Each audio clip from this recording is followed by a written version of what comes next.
Assalamualaikum warahmatullahi wabarakatuh. Selamat siang dan salam sejahtera untuk kita sekalian. Yang saya hormati Ibu Menteri Ketenagakerjaan, Ibu Dr. Ida Fauzia. Yang saya hormati tentunya kolega saya, Bapak Direktur Utama BPJS Ketenagakerjaan, Pak Agus Susanto, beserta seluruh jajaran, dan juga yang saya hormati seluruh insan media yang hadir dalam acara preskon terkait dengan perkembangan bantuan subsidi gaji atau upah hari ini tanggal 1 Oktober 2020. Pertama tentunya saya ucapkan terima kasih kepada seluruh peserta. Kalau yang ada di dalam monitor kami hari ini sudah tercatat 4 virtual yang hadir dalam konferensi pers terkait dengan perkembangan PSU pada tahap yang kelima ini. Jadi Bapak Ibu sekalian, sebagaimana yang kita ketahui, ini adalah tahap yang terakhir dari program penyaluran bantuan pemerintah untuk bantuan subsidi upah atau gaji. Nah, untuk itu, kesempatan pertama kami akan berikan kepada Pak Agus Susanto, Dirut BPJS Ketenagakerjaan, untuk melaporkan terkait dengan data yang sudah disampaikan kepada Kementerian Ketenagakerjaan.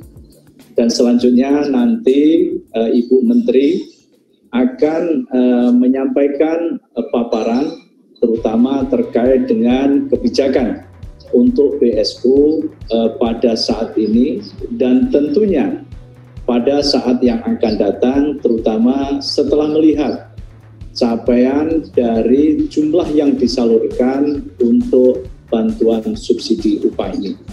Silakan kepada Pak Dirut, Pak Agus, waktu dan tempat kami persilakan. Baik, terima kasih Pak Sekjen. Selamat siang, Assalamualaikum warahmatullahi wabarakatuh. Salam sejahtera bagi kita semua yang kami hormati. Menteri Tenaga Kerja Republik Indonesia, Ibu Ida Fauzia, beserta seluruh jajaran dari Kementerian Tenaga Kerja Republik Indonesia, Sekjen Kementerian Tenaga Kerja Republik Indonesia, Pak Anwar Sanusi, Bapak Ibu dari media yang saya banggakan.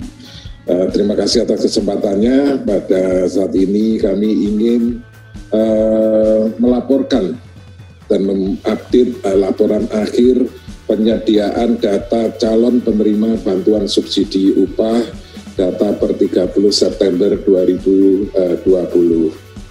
Sebagaimana kita ketahui bahwa saya ingin merefresh kembali para calon penerima bantuan subsidi upah ini. Ada beberapa persyaratan dan mekanisme. Yang pertama adalah syaratnya warga negara Indonesia. Yang kedua, terdaftar sebagai peserta aktif program BP Jam Sostek. Yang ketiga, kepesertaan sampai dengan Juni 2020. Yang keempat, upah terakhir di bawah 5 juta. Dan yang kelima, memiliki rekening bank yang aktif. Besaran dan mekanisme bantuan subsidi upah yang diberikan adalah sebesar 600.000 per bulan selama 4 bulan. Yang penerimaannya ditransfer langsung ke rekening penerima bantuan subsidi upah sebanyak dua bulan sekali. Dari data yang kami kumpulkan, rekening yang masuk hingga saat ini sebanyak 14,8 juta. Jadi sejak kami diberikan amanah untuk mengumpulkan rekening para calon penerima bantuan subsidi upah ini yang targetnya 15,7 juta, hingga saat ini jumlah rekening yang masuk di BP Jam Sostek berhasil kita kumpulkan sebanyak 14,8 juta. Dari rekening yang masuk tersebut, kita lakukan validasi secara berlapis. Lapis pertama adalah kita lakukan validasi dengan perbankan. Dan kita lihat dari 14,8 juta ini tersebar di 127 bank. Ini kita lakukan validasi apakah rekeningnya masih aktif, apakah rekeningnya ditutup, apakah rekeningnya nama dan nomornya sesuai dengan yang tercatat di bank. Nah, kita bandingkan dengan yang kita terima. Akhirnya kita mendapatkan data ada 2,4 juta tidak valid. Jadi dari 14,8 juta ini ada 2,4 juta tidak valid. Jadi valid pertama kita lakukan dengan perbankan. Setelah itu kita lakukan lagi validitas yang kedua. Kita lakukan berdasarkan kriteria persyaratan sesuai dengan Permenaker. Nah, dari peraturan tersebut kita sisir, kemudian kita temukan ada yang tidak valid. Dan kemudian yang lapis ketiga, validasi ketiga adalah kita lakukan validasi ketunggalan data. Tunggalan data maksudnya adalah satu NIK ini harus tercatat satu kepesertaan di BP Jam Sostek dan memiliki satu nomor rekening. Jadi satu nomor NIK, satu nomor kepesertaan BP Jam Sostek, dan satu nomor rekening. Nah, dari jumlah tersebut, akhirnya kita mendapatkan data sebanyak 12,4 juta.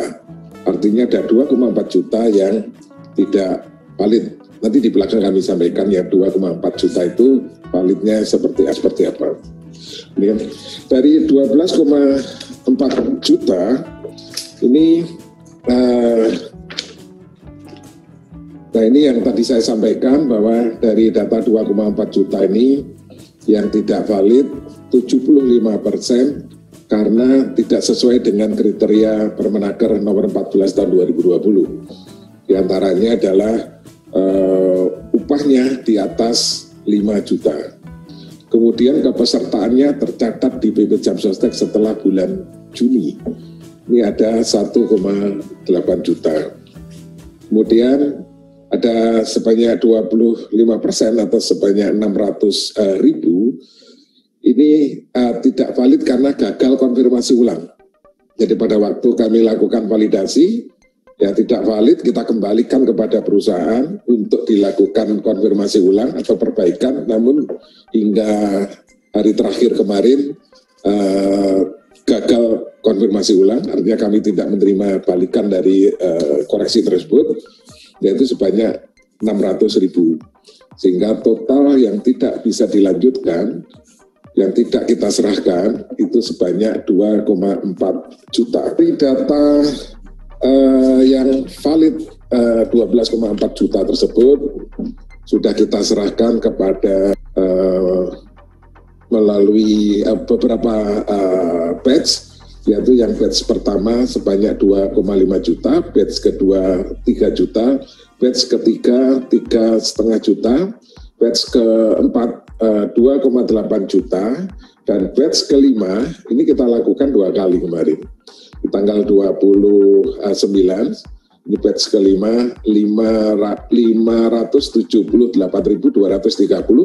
jumlahnya semakin sedikit.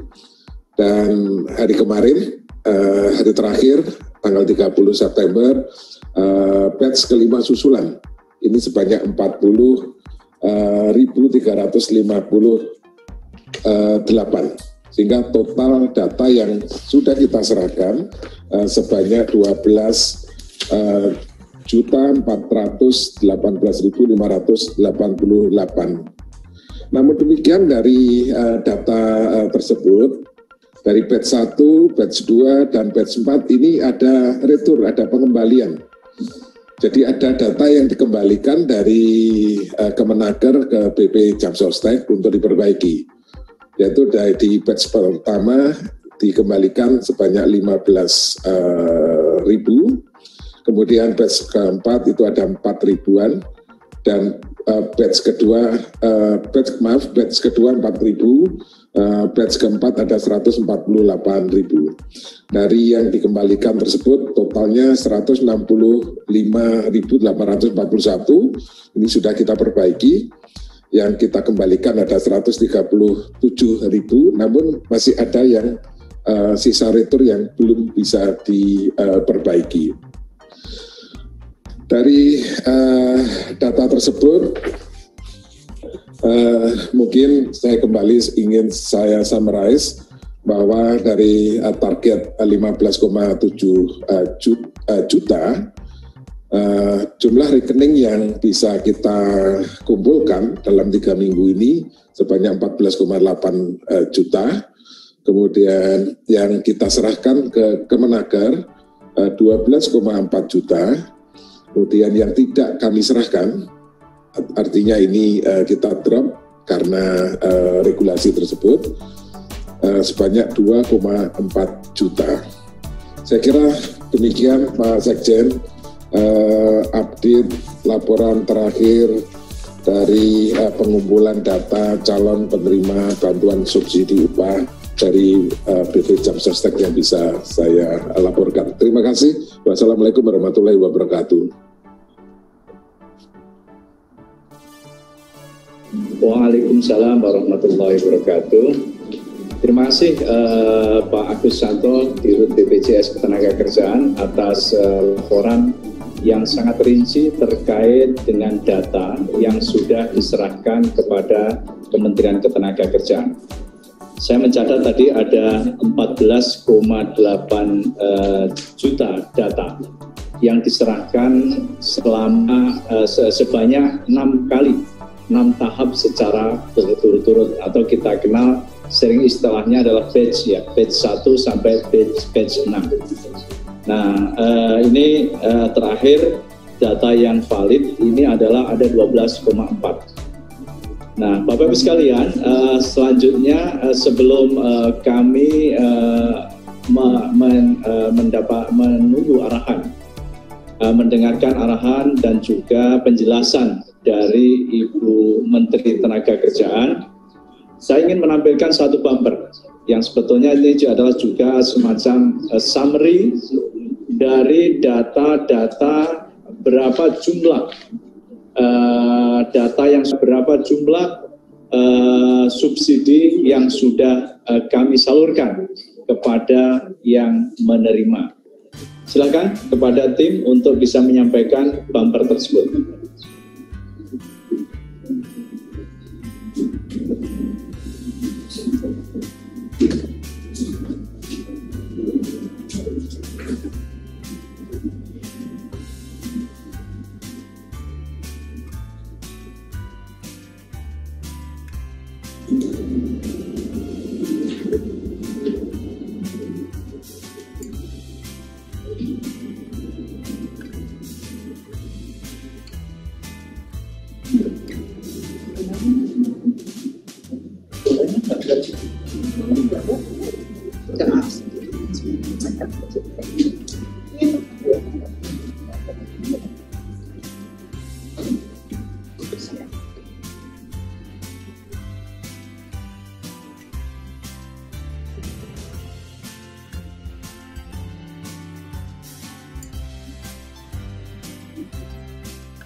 Memang sebetulnya kita ingin menampilkan sebuah kinerja dari penyaluran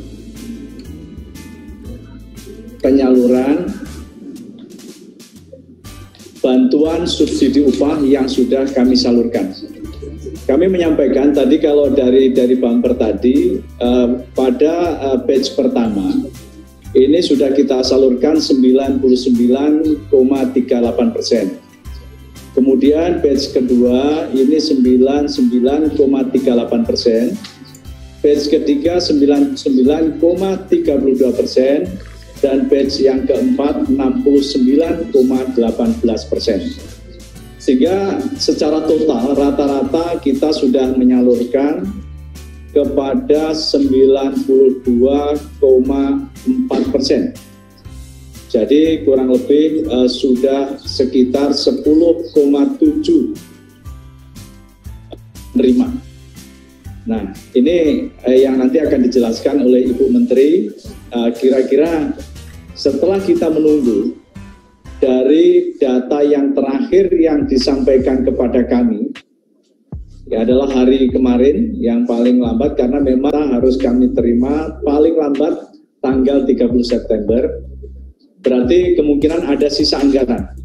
Nah, sisa anggaran inilah yang nanti akan tentunya akan ada kebijakan yang nanti Pak Ibu Menteri akan menyampaikan kira-kira kebijakan ke depan seperti apa. Bapak Ibu sekalian, dan terutama adalah rekan-rekan media, di dalam tampilan ada form bagian Q&A, ya, question and answer. Jadi silahkan kalau ada pertanyaan-pertanyaan yang ingin disampaikan, tolong dimasukkan di dalam form tersebut. Terima kasih untuk waktu, dan selanjutnya kami persilahkan kepada Ibu Menteri untuk menyampaikan arah kebijakan terkait dengan PSU. Baik, terima kasih. Assalamualaikum warahmatullahi wabarakatuh. Terima kasih Pak Sekjen, Pak Dirut BPJS Tenagakerjaan dan seluruh direksi yang ikut bersama dengan Pak Dirut. Teman-teman media yang saya hormati, alhamdulillah pada siang hari ini kita bisa bertemu secara virtual untuk menjelaskan perkembangan bantuan subsidi gaji atau upah. Tadi Pak Dirut sudah menyampaikan tentang data yang sudah diserahkan kepada Kementerian Ketenagakerjaan, dan tadi Bumper juga menjelaskan realisasi anggaran yang sudah kami salurkan kepada para pekerja atau buruh. Dan yang terakhir mungkin tadi sudah disampaikan oleh Pak Dirut, kami menerima data yang sebenarnya ke-6, tapi kami akan masukkan karena datanya data tambahan, kami masukkan menjadi tahap atau batch ke-5. Jadi batch ke-5 itu totalnya kami menerima data sebesar 618.588. Nah, teman-teman media yang saya hormati, kalau dari laporannya Pak Dirut dan melihat realisasi yang sudah diterima oleh teman-teman pekerja atau buruh, itu ada beberapa kendala yang kami temukan, yang itu menghambat penyaluran subsidi gaji atau upah. Nah, lihat tadi kan masih ada tahap pertama yang belum terrealisasi dari 15.000, 4.000, 148.000 dan seterusnya. Artinya belum 100%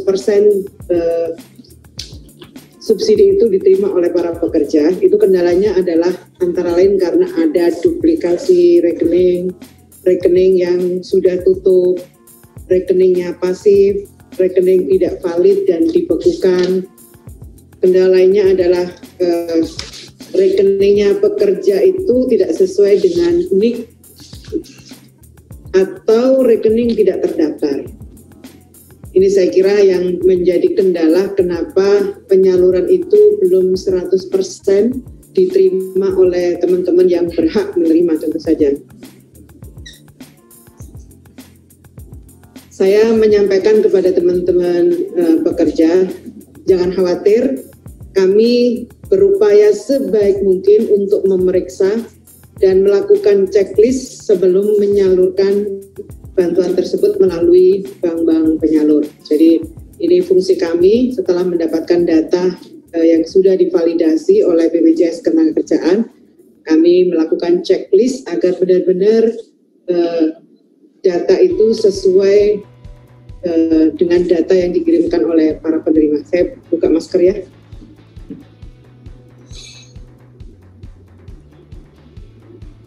Teman-teman media yang saya hormati, setelah seluruh tahap penyaluran ini selesai, maka penyaluran subsidi gaji atau upah tahap pertama, yakni untuk 2 bulan pertama telah selesai.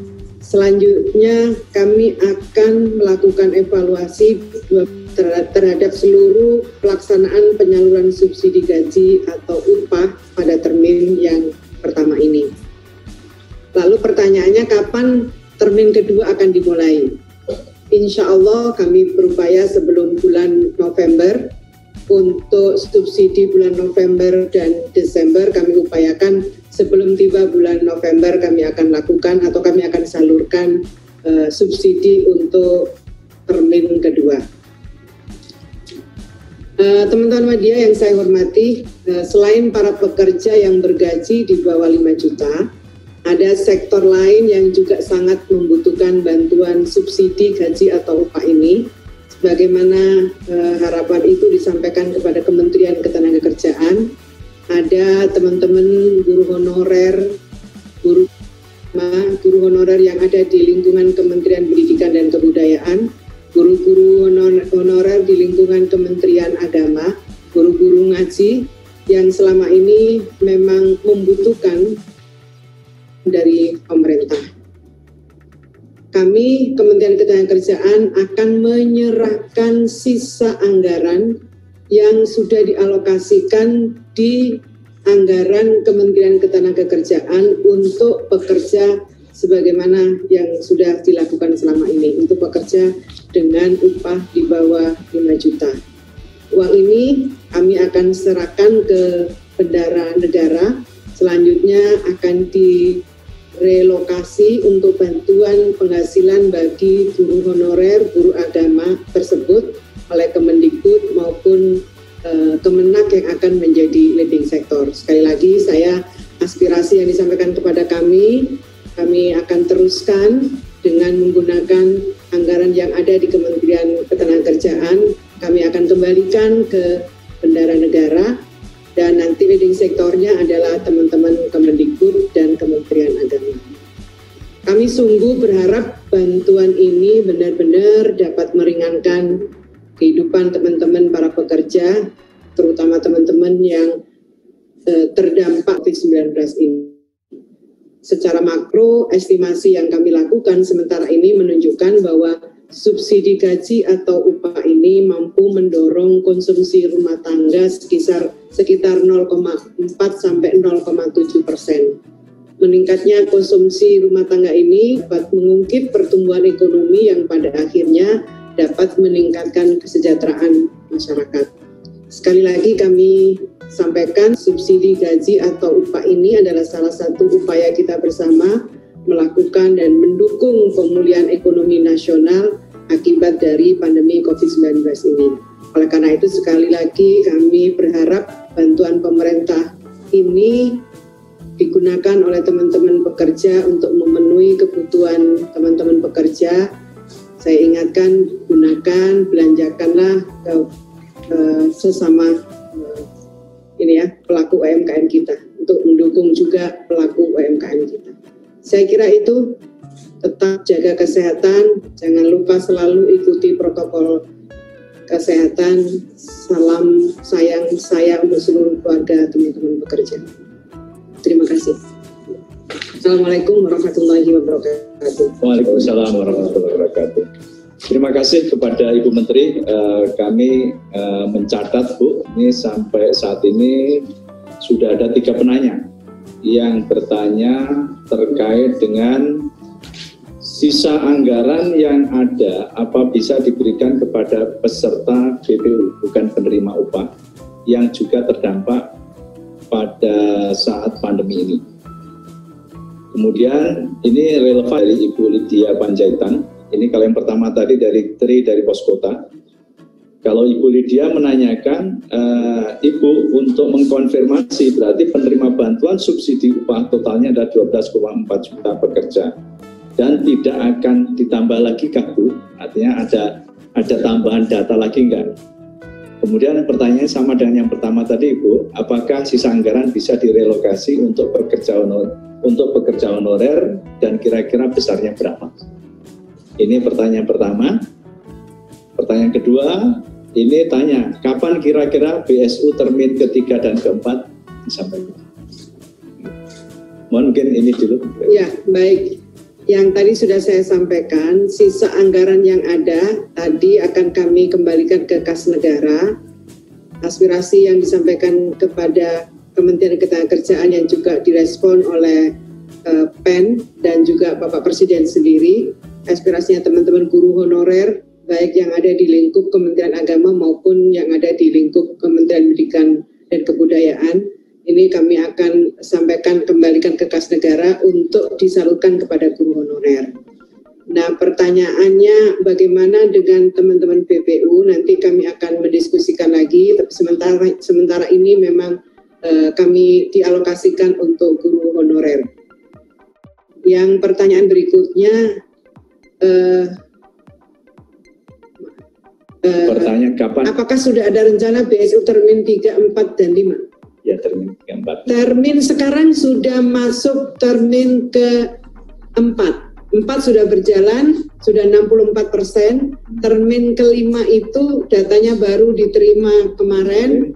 Kami butuh untuk melakukan checklist 4 hari kerja. Kalau dihitung dari sekarang, ini hari Kamis, Jumat, Senin, Selasa. Jadi Selasa itu adalah waktu terakhir kami untuk melakukan checklist. Setelah checklist selesai, sebagaimana tahap-tahap berikut, tahap-tahap sebelumnya, kami akan serahkan ke kas negara. Dari kas negara akan ditransfer ke bank penyalur langsung ke rekeningnya teman-teman pekerja.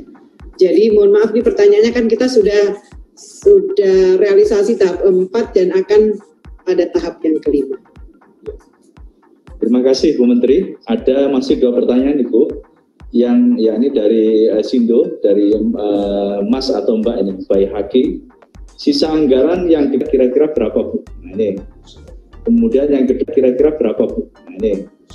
Kemudian yang kedua ini dari CNN Indonesia, Mbak Dinda Audrey.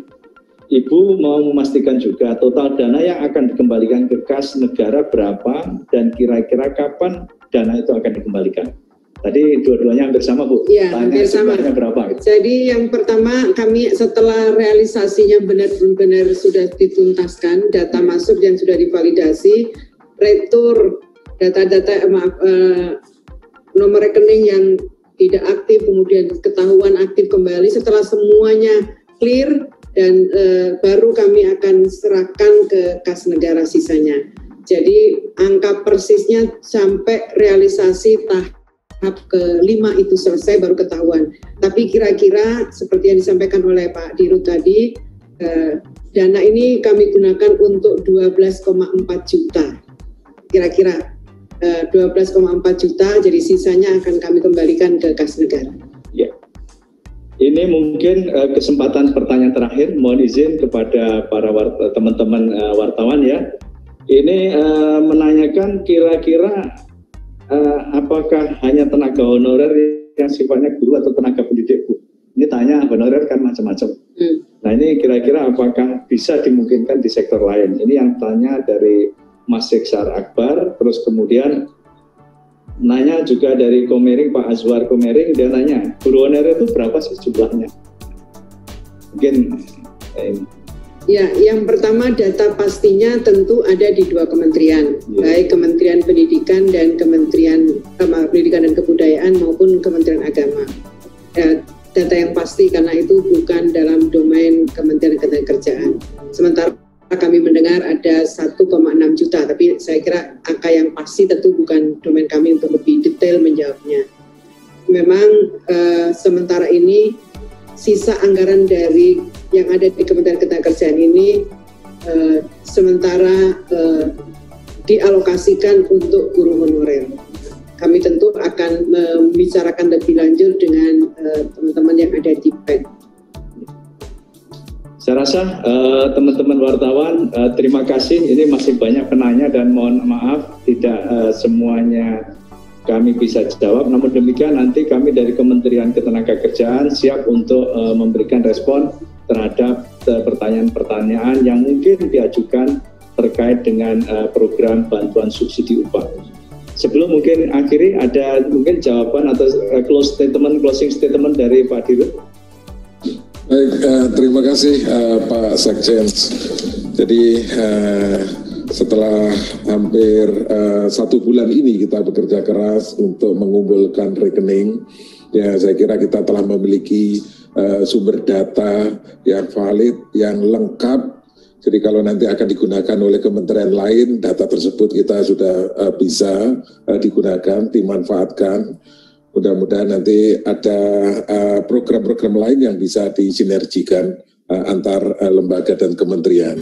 Dan saya kira ini juga pesan kepada seluruh masyarakat betapa pentingnya jaminan sosial, dan saya kira bantuan subsidi upah ini adalah merupakan salah satu nilai tambah menjadi peserta BP Jam Sostek.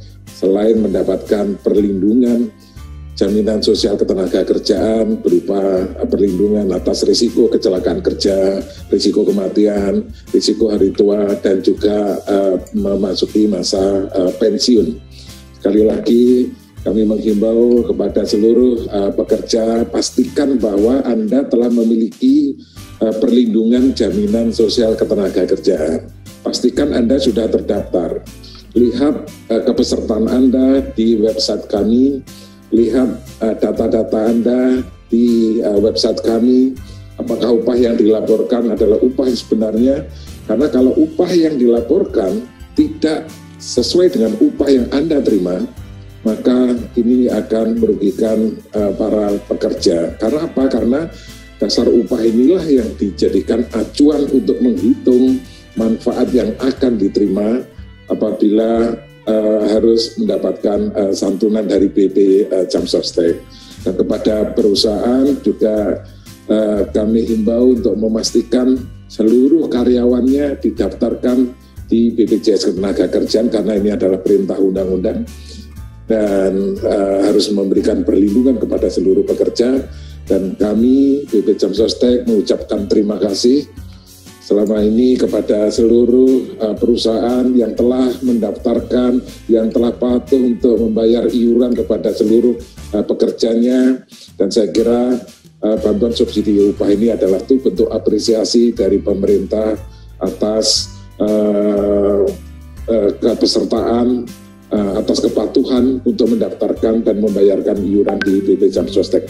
Sekali lagi kami ucapkan terima kasih, dan khususnya kepada Ibu Menteri dan seluruh jajaran di Kementerian Tenaga Kerja, terima kasih atas kerjasama ini.